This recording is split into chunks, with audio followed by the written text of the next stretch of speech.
Delhi municipal কর্পোরেশনের ৩ up কাউন্সিলরের দল ত্যাগ। এই ৩ কাউন্সিলর যোগ দিলেন বিজেপিতে। এর ফলে মিউনিসিপ্যাল কর্পোরেশনে বিজেপি বৃহত্তম দলে পরিণত হলো। আসন্ন মেয়র নির্বাচনে জিততে পারে বিজেপি। দিল্লি মিউনিসিপ্যাল কর্পোরেশনের ৩ আপ কাউন্সিলর তারা দল ত্যাগ করেছেন এবং তারা বিজেপিতে যোগদান করেছেন। এর ফলে মিউনিসিপ্যাল কর্পোরেশনে বিজেপি বৃহত্তম দলে পরিণত হলো। আসন্ন মেয়র নির্বাচনে জিততে পারে বিজেপি। আমরা কিছুদিন আগেই দেখলাম যে দিল্লি বিধানসভা নির্বাচন, সেই নির্বাচনে বিজেপি জয় পেয়েছে এবং এরপর যে ছবি দেখতে পাচ্ছি দিল্লি মিউনিসিপ্যাল কর্পোরেশনের ক্ষেত্রে ৩ জন আপ কাউন্সিলর তারা দল ত্যাগ করেছেন, তারা বিজেপিতে যোগদান করেছেন। আমাদের পলিটিক্যাল এডিটর আশিস চট্টোপাধ্যায় এই মুহূর্তে আমাদের সঙ্গে টেলিফোনে রয়েছেন। আশিস দা, কতটা তাৎপর্যপূর্ণ দিল্লির ক্ষেত্রে এই যে ৩ আপ কাউন্সিলর যারা বিজেপিতে যোগদান করলেন এবং সেক্ষেত্রে বিজেপি বৃহত্তম দলেও পরিণত হলো সেখানে? দেখো, বিজেপি দিল্লি মিউনিসিপ্যাল কর্পোরেশনে হেরে গিয়েছিল এবং সেখানে আপের মেয়র নির্বাচিত হয়েছিল।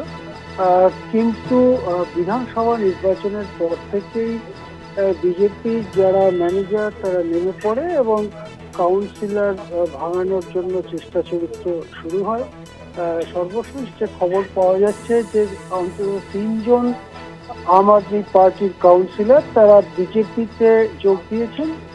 এর ফলে ২৫০ সদস্যের যে মিউনিসিপ্যাল কর্পোরেশন, সেখানে বিজেপির সিট সামান্য হলেও বেশি হয়ে গেল এবং সেক্ষেত্রে সামনে যে মেয়র নির্বাচন রয়েছে সেই নির্বাচনে বিজেপির কোনো কাউন্সিলরের মেয়র হওয়ার সম্ভাবনাটাই বেড়ে গেল।